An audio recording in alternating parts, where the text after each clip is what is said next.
Hey folks, welcome back for another Tackle Tip Tuesday. We are going to talk about leaders. I get asked a lot about tying your braid to a leader, or when to use a leader, or what kind of leader do you use. Here's the deal. I use a leader all the time, 100% of the time. I never tie it direct to my braid.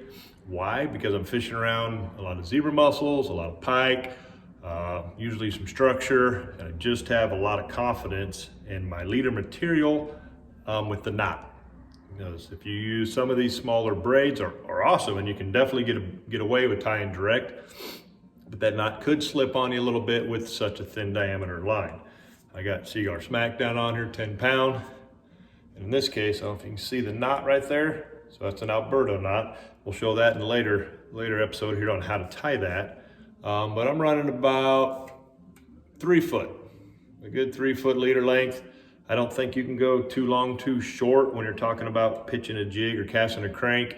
I like that knot, that Alberto knot, because it's small, so it goes through the eyelets without catching, making casting real simple. And this is a 10 pound Seaguar gold label leader material. Okay, so this stuff is made to be your leader.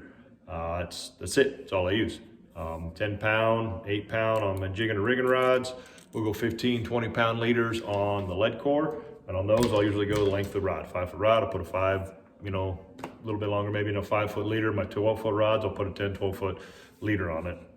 I like to go 3 or 4 foot. I'm gonna break off a couple times. I don't have to retie the whole leader. I still got, once I get down to 18, 20 inches, 24 inches, I'm gonna cut it and retie the leader. But the whole point of these leaders, pike don't bite through this fluorocarbon, right? Another case, fluorocarbon leaders, not mono, fluorocarbon. The rocks, the zebra mussels are so much more abrasive resistant than anything else. I get a couple little nicks on a braid, it's gonna break when I set the hook. I check these, I fill them throughout the day, cut a couple inches off at night, retie, or even throughout the day. It just depends on what you're fishing around. And come tournament time, I really don't mess around, and my knots are great, but I glue them. So Randy makes fun of me, but I glue my leader to my braid, and I touch a dab of glue on my knot where it meets the hook.